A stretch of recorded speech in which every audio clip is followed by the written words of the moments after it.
Hello दोस्तों, हमारे YouTube channel भक्ति कथा में आपका फिर से स्वागत है। आज मैं आपके लिए लेके आई हूँ भगवान राम की एक रोचक कथा। अगर आपको हमारी ये वीडियो पसंद आए तो हमारी वीडियो को लाइक करें, हमारे चैनल को सब्सक्राइब करें और वीडियो को शेयर करें। आइए शुरू करते हैं। बहुत साल पहले की बात है। किसी गांव में एक आलसी लेकिन भोला भाला युवक था जिसका नाम आनंद था। वह दिन भर कोई काम नहीं करता, बस खाता रहता और सोता रहता। एक दिन परेशान होकर घर वालों ने कहा, चलो जाओ निकलो घर से, कोई काम धाम नहीं करते हो, बस पड़े रहते हो। वह घर से निकलकर यूं ही भटकते हुए एक आश्रम में पहुंचा। वहां उसने देखा कि एक गुरुजी है, उनके शिष्य कोई काम नहीं करते, बस मंदिर की पूजा करते हैं। उसने मन में सोचा, यह बढ़िया है, कोई काम धाम नहीं, बस पूजा ही तो करना है।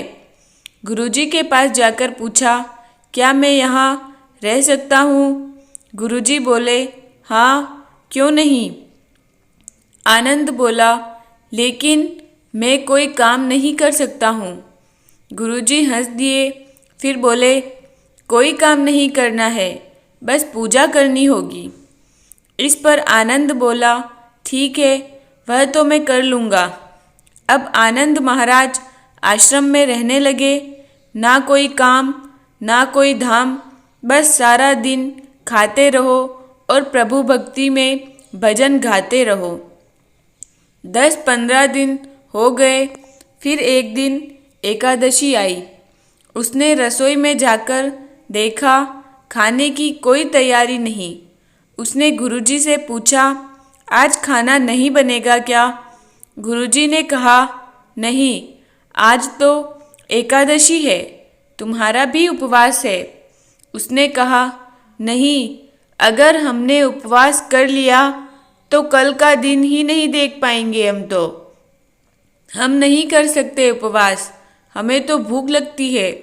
आपने पहले क्यों नहीं बताया? गुरुजी ने कहा, ठीक है, तुम मत करो उपवास, पर खाना भी तुम्हारे लिए कोई नहीं बनाएगा, तुम खुद बना लो। मरता क्या न करता। गया रसोई में। गुरुजी फिर आए और बोले, देखो, अगर तुम खाना बना लो तो राम जी को भोग ज़रूर लगा लेना और नदी के उस पार जाकर बना लो रसोई। ठीक है। लकड़ी, आटा, तेल, घी, सब्जी इत्यादि सब सामान लेकर आनंद महाराज चले गए। जैसा तैसा खाना भी बनाया। खाने लगा तो याद आया, गुरुजी ने कहा था कि राम जी को भोग लगाना है।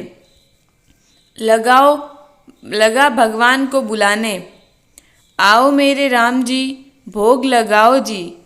प्रभु राम आइए, श्री राम आइए, मेरे भोजन का भोग लगाइए।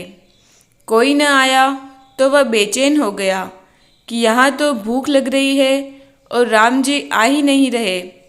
भोला मानस जानता नहीं था कि प्रभु साक्षात तो आएंगे नहीं, पर गुरुजी की बात मानना ज़रूरी है। फिर उसने कहा, देखो प्रभु राम जी, मैं समझ गया कि आप क्यों नहीं आ रहे हैं। मैंने रूखा सूखा बनाया है और आपको तरमाल खाने की आदत है, इसलिए नहीं आ रहे हैं। तो सुनो प्रभु, आज वहाँ भी कुछ नहीं बना है, सबके एकादशी है। खाना हो तो यह भोग ही खा लो। श्री राम अपने भक्त की सरलता पर बड़े मुस्कुराए और माता सीता के साथ प्रकट हो गए। भक्त असमंजस में। गुरुजी ने तो कहा था कि राम जी आएंगे, पर यहाँ तो माता सीता भी आई है और मैंने तो भोजन बस 2 लोगों का ही बनाया है। चलो कोई बात नहीं, आज इन्हें ही खिला देते हैं। बोला, प्रभु, मैं भूखा रह गया, लेकिन मुझे आप दोनों को देखकर बड़ा अच्छा लग रहा है। लेकिन अगली एकादशी पर ऐसा न करना, पहले बता देना कि कितने जन आ रहे हो, और हाँ, थोड़ा जल्दी आ जाना। राम जी उसकी बात पर बड़े मुदित हुए, प्रसाद ग्रहण करके चले गए। अगली एकादशी तक यह भोला मानस सब भूल गया। उसे लगा प्रभु ऐसे ही आते होंगे और प्रसाद ग्रहण करते होंगे। फिर एकादशी आई।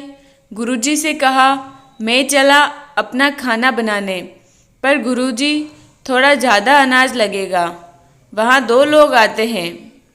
गुरुजी मुस्कुराए, भूख के मारे बावला है। बोले, ठीक है, ले जा और अनाज ले जा। अब की बार उसने 3 लोगों का खाना बनाया। फिर गुहार लगाई, प्रभु राम आइए, सीताराम आइए, मेरे भोजन का भोग लगाइए। प्रभु की महिमा निराली है।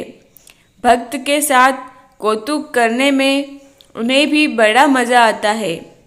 इस बार वे अपने भाई लक्ष्मण, भरत और शत्रुघ्न को लेकर आ गए। भक्त को चक्कर आ गए। यह क्या हुआ? एक का भोजन बनाया तो 2 आए, आज 2 का खाना ज़्यादा बनाया तो पूरा खानदान आ गया। लगता है आज भी भूखा ही रहना पड़ेगा। सबको भोजन लगाया और बैठे बैठे देखता रहा। अनजाने ही उसकी भी एकादशी हो गई। फिर अगली एकादशी आने से पहले गुरुजी से कहा, गुरुजी, ये आपके प्रभु राम जी अकेले क्यों नहीं आते? हर बार कितने सारे लोग ले आते हैं। इस बार अनाज ज़्यादा देना। गुरुजी को लगा कहीं यह अनाज बेचता तो नहीं है, देखना पड़ेगा जाकर।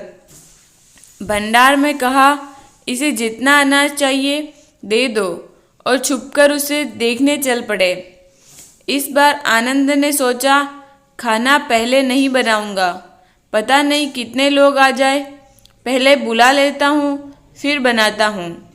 फिर टेर लगाई, प्रभु राम आइए, श्री राम आइए, मेरे भोजन का भोग लगाइए। श्री राम और माता सीता सहित सारा राम दरबार मौजूद। इस बार तो हनुमान जी भी साथ आए, लेकिन यह क्या, प्रसाद तो तैयार ही नहीं है। भक्त ठहरा भोला भाला, बोला, प्रभु इस बार मैंने खाना नहीं बनाया। प्रभु ने पूछा, क्यों? बोला, मुझे मिलेगा तो है नहीं, फिर क्या फ़ायदा बनाने का, आप ही बना लो और खुद ही खा लो। राम जी मुस्कुराए। सीता माता भी गदगद हो गई उसके मासूम जवाब से। लक्ष्मण जी बोले, क्या करे प्रभु?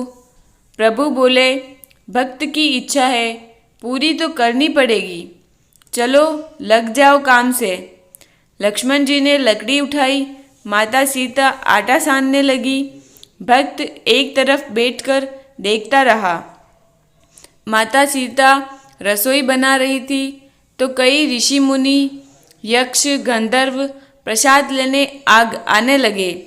इधर गुरुजी ने देखा खाना तो बना नहीं, भक्त एक कोने में बैठा है।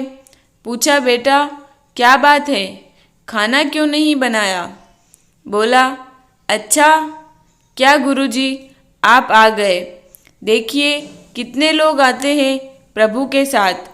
गुरुजी बोले, मुझे तो कुछ नहीं दिख रहा है तुम्हारे और अनाज के सिवा। भक्त ने माथा पकड़ लिया। एक तो इतनी मेहनत करवाते हैं प्रभु, भूखा भी रखते हैं, और ऊपर से गुरुजी को दिख भी नहीं रहे, यह और बड़ी मुसीबत है। प्रभु से कहा, आप गुरुजी को क्यों नहीं दिख रहे हैं? प्रभु बोले, मैं उन्हें नहीं दिख सकता।